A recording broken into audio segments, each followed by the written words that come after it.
Tol, musta na? Sagot. Eto, muli tayo nagkita, tol. Kamusta Oo. din? Anong meron Ah, na hangin na nagkita tayo? yun, Napunta ka na. yun din ang iniisip ko, Yun nga, brother. sa Sa 10 oras ng gabi, anong oras na ba? haba ng panahon, may Oo. huli lang tayo.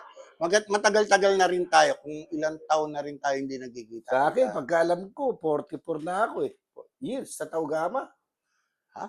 Oo. Ganon ka nakatanda? Oo naman. Ay ako, kailan lang ako, tol, eh. Bago Oo. lang ako, eh. Bago ka lang tatanda? O Bago tumanda pa ka lang na? ako, bago pa lang ako makakalimot. Nakakalimutan.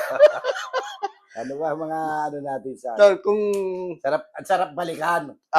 eto lang mga gusto kong minsan naiisip ko 'yun tol 'pag nag-iisa ako lalo Hmm. sa gabi na mga Yan ang inisip mga ko. kasiyahan natin Mga panahon na kasiyahan yon. nating ginagawa dalawa. Kung naaalala mo Brad yung dumalaw ang founder natin Oo. sa Laguna, Oo. kung naalala mo 'yun? Ano yun, nakaupo tayo sa kalsada eh.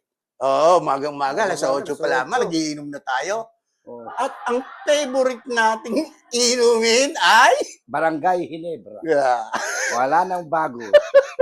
with calamansi. With kalamansi. At ang pulutan, kung natatandaan mo, Cornic. corn, Cornic. Mani. mande. Wala man lang tayo mantika nun. Wala eh. Pareho tayong broke Brok, na brok broke. pa nun eh. No? Ngayon, natatandaan ko yon. Biglang hindi ko lang alam kung paano tayo na-trace na naandon. Nagulat lang ako nun. Nasa likod ko na eh. Oo, Powder Pajero, pumarada. At tanda ko si Brad Toots eh. Parang siya ang Oh, si Tus na nagano sa atin. nag-squill. Tsaka si Nag-squill. Buddy. Adi Asico. Buddy Asico. Tumawag kay Mike De Jesus na Kung nasan tayo. oo. Sabi, hindi tayo naniwala. Oo. Founding father, pupuntahan tayo. Hindi, tsaka doon yata nagsimula yung B1, B2 eh, kung natatanda mo. Oo. Pero sikat noong araw na yon, noong panahon na yon, yung pambata.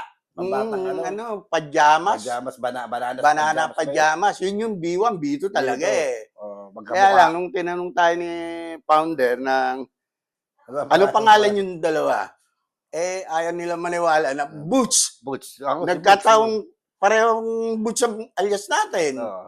Binansagan tayo B1, B2. Kaya nabunsagan tayo ng B1, B2. Magaling din yung founder na yun eh. Oo. Pero maganda rin ng ano. At ang alam ko, merong orientation na gagawin doon sa San Pedro. San Pedro na sinabi nila. kay Konsehala Leslie yata yun.